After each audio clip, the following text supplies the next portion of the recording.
Hey folks, welcome back to the channel. Today I'm going to be opening up this package that arrived from Transformerland. So sit back and enjoy, and as always don't forget to like, comment, subscribe, and share this video.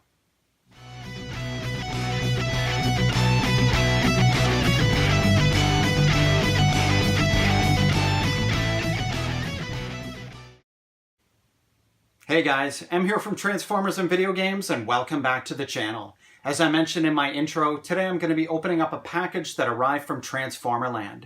For anybody who's not familiar with Transformerland, they're an online retailer that specializes in action figures, which includes GoBots, Mask, Masters of the Universe, G.I. Joe, and of course Transformers. And that would include third-party, vintage, and even the latest Masterpiece Transformers that you can pre-order through them. So without further delay, I'm going to open up this package.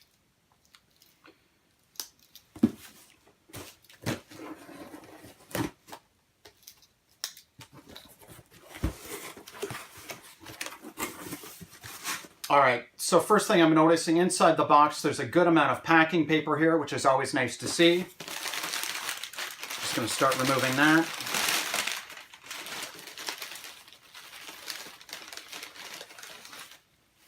And the very first figure I've got here is Dive.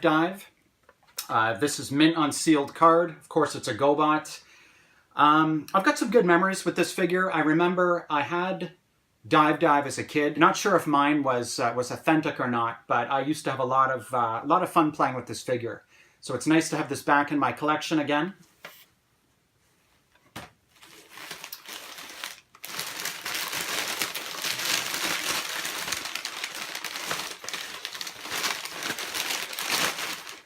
The next figure I've got is Super GoBots Fiend. This window should open up here. So he comes packaged in robot mode. This is some kind of a Porsche. I'm forgetting which kind of Porsche it is specifically, but apparently it's the same kind of Porsche that Dead End from the G1 Stunticons is. So whatever that is, they're the same kind of vehicle. I don't have any real attachment to this figure. In fact, I don't even think I've ever played with it. But Transformerland had it for the right price, so I thought, why not add it to my collection? You can see the original price tag on here from Child World, or Children's Place, was $7.97. So now we'll move on to my other Super GoBots figure. Now I should mention right now, these are all GoBots. So if you're not a fan of GoBots, maybe I should have said this from the outset. If you're not a fan of GoBots, then this probably isn't the pickups video for you. So the next one I got here is Bug Bite, another Super GoBot. I have one of these figures, but mine is just loose. So it's nice to have one in the proper packaging. I'm wondering how many kids back in the 80s, how many disappointed kids ended up using this as like a G1 Bumblebee because maybe they got a GoBot instead of a Transformer for birthdays or for Christmas or something. I wasn't fortunate enough to have this when I was a kid. And to be honest with you, the robot modes for some of these ones, for some of the larger Super GoBots, leave a little bit to be desired. But they're still really cool figures to have in the collection. And I'm actually trying to build out my GoBots collection a little bit for 2019. So anyways, hopefully I can get my hands on more Super GoBots. So that's it for Super GoBots. The next figure I've got here is just a regular GoBot. Again, it's carded. This is Road Ranger. This is, of course, a semi-truck with a flatbed in behind. Interesting fact about this, I haven't really ever followed GoBots fiction. I didn't honestly care for the cartoon as a kid. I think even a lot of diehard GoBots fans really didn't care about that cartoon. But I was watching the YouTube channel Nerd Out, and Randy is one of the two guys on that channel. He's a big GoBots and Machine Robo fan. And he said in one of the recent episodes, apparently, in a recent comic, I guess there was I think it was a 6-part miniseries. Apparently at the very end of the last comic, I guess spoiler alert here if you're going to read the GoBots comic, but apparently at the very end of the last comic, Leader 1 dies, and Road Ranger here apparently takes over leadership for the Guardians, which is a little bit strange if you ask me, that they're having a truck, a semi-truck with similar colors as G1 Optimus Prime, take over leadership of the Guardians. I personally really like Leader 1 as the leader, and to me, doing that's a little bit gimmicky as far as the comic's concerned. Again, I haven't read it myself. I'm strictly going by what Randy was saying on Nerd Out. Shout out to that channel, actually. I'm a big fan of Nerd Out. I like to watch all their episodes. So certainly, if you haven't watched them, give them a look. The next figure I've got here is Loco, which is, of course, a locomotive. This is a figure that I always wanted as a kid, but never had an opportunity to get it. I don't know, I just think it looks really nice in the train mode. Of course, the robot mode is pretty basic looking, but I just think it's a really cool figure. I like the colors. Certainly the name leaves a lot to be desired, but I mean, you know, again, that's the case with GoBots. Marketing wasn't their strong suit. The next figure I got is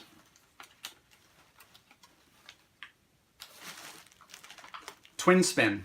And one of the reasons that I wanted to get this sealed on card is the fact that it comes with two chrome propeller blades. And quite often when you're buying these loose, they're either missing, broken, or the chrome is heavily eroded or damaged over time. So this is really the only way to get a minty specimen. And quite honestly, as I go through these GoBots, yeah, they're all either sealed on card or they're mint in box when it comes to the Super GoBots. But at Transformerland, they have very reasonable prices. I certainly didn't break the bank on any of these figures. So anyways, I'm going to carry on. This is another one, another nice one to add to the collection.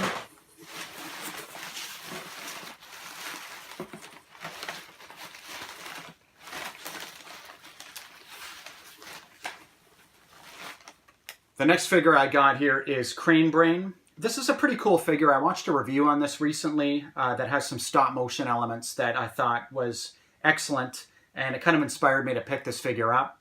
If you want to have yourself a good laugh, my suggestion would be Google Crane Brain Collection DX, and you'll see a still photo from the cartoon that is, it's pretty ridiculous. Let's just put it that way. If you Google that, you'll know exactly what I'm talking about. It's shocking that the animators would have depicted that guy this way. So anyways, check it out. Like I said, you'll know exactly what I'm talking about. I'm not going to get into any specifics right now. And my last pickup here is Blaster. And this is another cool figure. Again, it comes with two chrome accessories. And certainly, in my case, in order to make sure those chrome accessories weren't heavily tarnished after years of play, it's nice to get an unopened specimen like this so that I can be sure that everything is minty fresh. So I haven't decided yet if I'm going to open up these GoBots or not. Let me just make sure I don't have anything else in the box here. I think that's it. So I haven't decided whether I'm going to open up these GoBots yet. The cards aren't perfect. Part of me thinks it's a bit of a shame to open up figures that have been sealed after all these years. But then the other school of thought is, I mean, I don't plan on selling these. This is my collection, so it'd be really nice. It'd be really nice to have a really minty set of GoBots. Now, speaking of minty sets of GoBots, if you're interested in seeing a dead mint, complete North American collection of GoBots, check out my buddy Lotus Stark's channel. I'm going to link his channel in the description, and I might even provide a direct link to his video. But he's got a complete GoBots collection, and what he actually did was over, I'm not sure how many years it took him to do this, but he bought figures that were on damaged or imperfect cards, opened them all up himself, and now he's displaying them all. They look fantastic, and again, what he's got is a museum-grade GoBot set. And again, I think it's absolutely amazing. Be sure to check out his channel and his video. You definitely won't be disappointed. So anyways, guys, I'm going to leave it at that for today. Thank you very much for checking out my pickups video.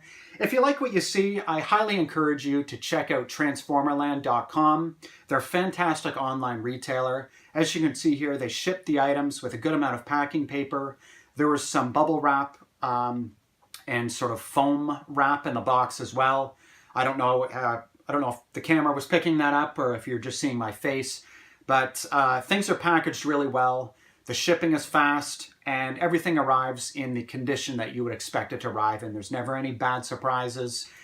They're the only online retailer that I buy my vintage action figures from. So anyways, thanks again for watching, everybody. Be sure to like, comment, subscribe, and share. And that's it for me. Take care.